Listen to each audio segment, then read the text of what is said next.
Bueno, y siempre es un gusto, y más en estos momentos de tanta incertidumbre a nivel global, escuchar a nuestra experta analista en Oriente Medio y en temas internacionales, como es la maestra Mónica Amquía, a quien saludo con mucho gusto. Mónica, ¿qué tal?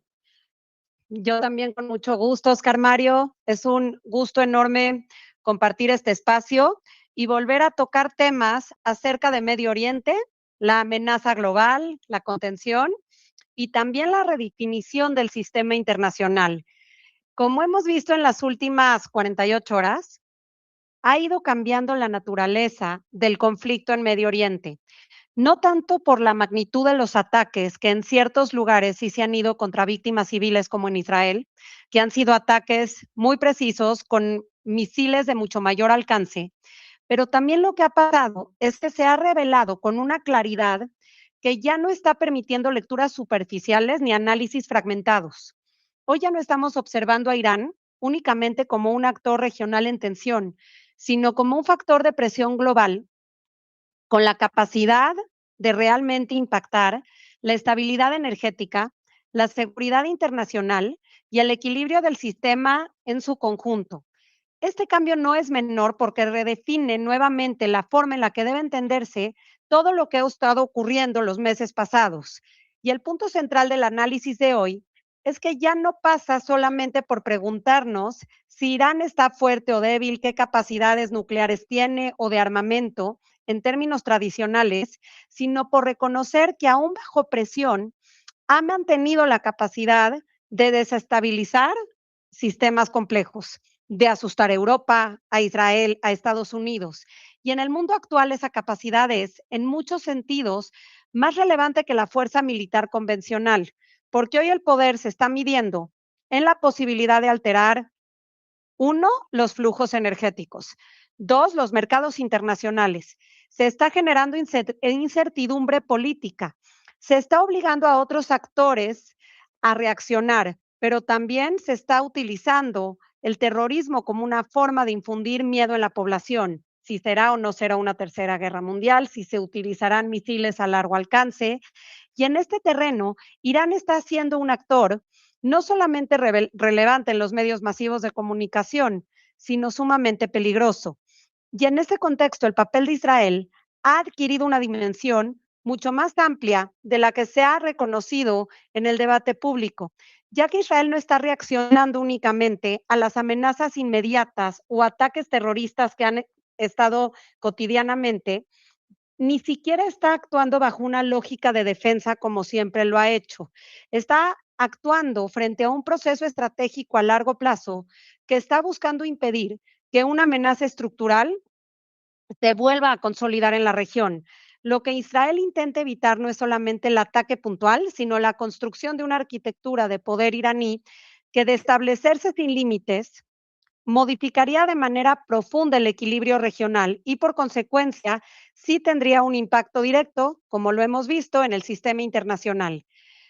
Por esa misma manera, antes de que la amenaza se vuelva irreversible, antes de que el equilibrio cambie de manera definitiva y antes de que la respuesta tenga que ser mucho más costosa, tanto en términos políticos como militares, así que Israel está limitando la expansión iraní, no solamente protegiendo sus fronteras y su seguridad nacional, está contendiendo una dinámica que, de consolidarse, impactaría directamente en la estabilidad de Europa, en la seguridad energética de Asia y en el funcionamiento del comercio global.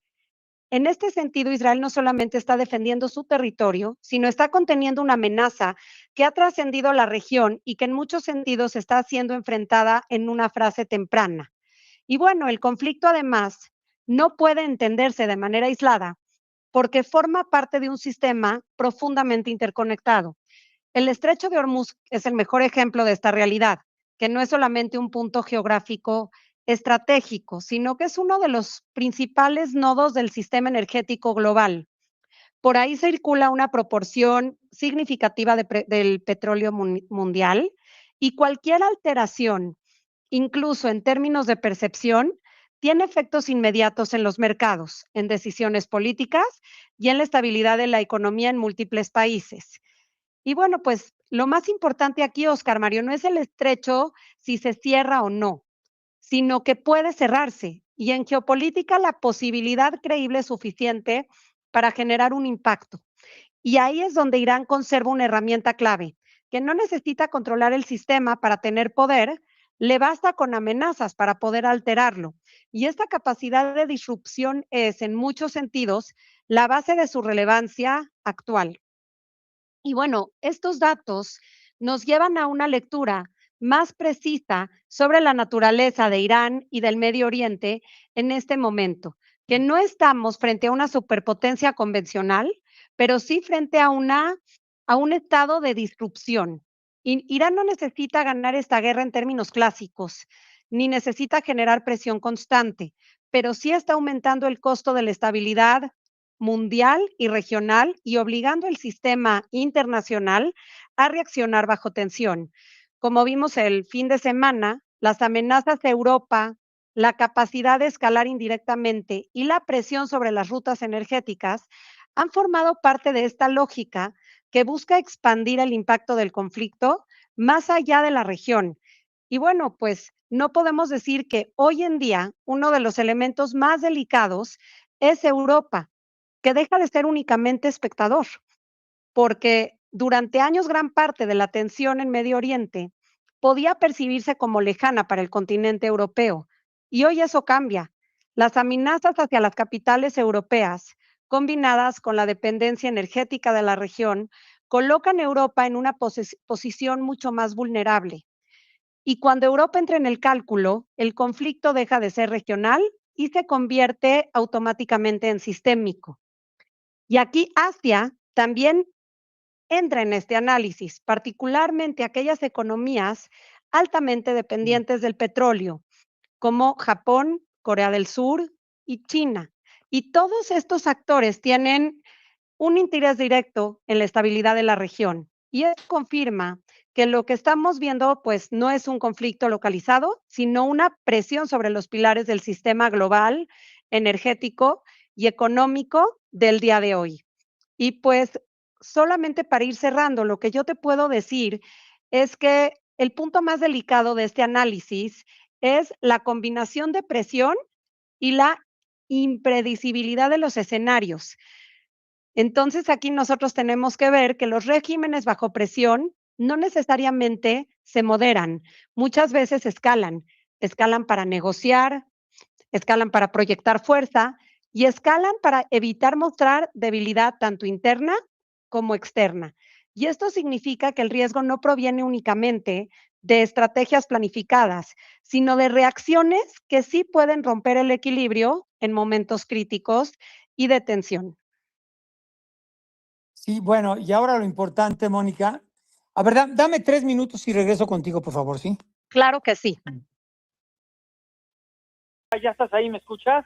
Aquí estoy, te escucho, Oscar Mario. Oye, bueno, con base en el magnífico análisis y resumen que hiciste antes de la pausa, solo 3 cosas quería comentar contigo. Una, la incertidumbre continúa. 2, Irán, pues no fue un enemigo tan fácil de derrotar como pensaba Donald Trump. Algunos dicen no era una potencia nuclear, pero sí es una potencia militar. Por otro lado, Donald Trump dio una tregua de 5 días para que reabran el estrecho de Hormuz, y si no, pues de nueva cuenta vendrán sus amenazas. Tiene varias alternativas y bueno, pues habrá que esperar estos 5 días a ver si hay una nueva definición de algún tipo, porque toda esta falta de decisión que ha manifestado Donald Trump para la estrategia que tiene contra Irán, pues todavía no queda muy clara, ¿no? Concuerdo contigo y lo que viene no apunta a una resolución rápida, apunta a un escenario de tensión sostenido donde el equilibrio no se basa en estabilidad, sino en contención constante, como lo hemos estado observando. Y el mayor riesgo no es una decisión planificada en todos estos pasos que se han venido dando entre amenazas, treguas, diplomacia o ataques militares, sino en un error de cálculo. En contextos como este, una acción que busque enviar un mensaje puede desencadenar una escalada que nadie tenía prevista. Y ese es el principal temor, no solamente de la región, sino del mundo entero. Y ahí es donde la estabilidad deja de ser la norma para convertirse en una excepción frágil, Oscar Mario. Y con base en la primera pregunta que me hiciste, en que la incertidumbre continúa, esta continúa porque no estamos ante un conflicto tradicional con objetivos claros y una salida definida. Aquí ningún actor puede asumir cerrar el ciclo sin asumir costos muy altos. Por un lado, Irán utiliza el estrecho de Hormuz como herramienta de presión, sabiendo que por ahí pasa, pues como lo hemos visto, el 20% del petróleo mundial, lo que convierte cualquier amenaza en un problema global inmediato. Por otro lado, Estados Unidos y sus aliados no pueden permitir que esa ruta quede bajo control o amenaza constante porque afectaría directamente la economía mundial. Y además, las señales son contradictorias. Hay amenazas, hay ataques, pero también hay intentos de negociación. Y eso genera un entorno en donde la tensión no se resuelve, sino que se va administrando. Y cuando los conflictos se administran en lugar de resolverse, pues la incertidumbre puede permanecer casi de manera permanente. Y pues con respecto a tu segunda pregunta que me hiciste de por qué Irán no ha sido fácil de derrumbar, es porque Irán no es un enemigo convencional. ¿Ha recibido golpes muy importantes? Sí, incluyendo ataques a su infraestructura militar clave, también debilitamiento de capacidades estratégicas y también a sus redes terroristas como Hezbollah, Hamas y los hutíes en Yemen se han visto militarmente disuadidos, pero su poder no depende únicamente de esas estructuras visibles. Irán opera en 3 niveles: asimétrico, geoeconómico y psicológico. Y esto es súper importante para entender a Irán hoy en día. Asimétrico porque usa proxies, milicia y presión indirecta. Geoeconómico porque controla o amenaza rutas energéticas. Y está, pues, los voy a dejar sin luz, sin petróleo, voy a controlar la economía. Y psicológico porque, como lo vimos el fin de semana, está amenazando la seguridad internacional. Amenazó directamente con lanzar misiles a Europa y esto genera una gran incertidumbre global. Esto hace que necesite ganar para seguir siendo relevante. Y cuando un régimen entra en este tipo de presiones, no necesariamente colapsa.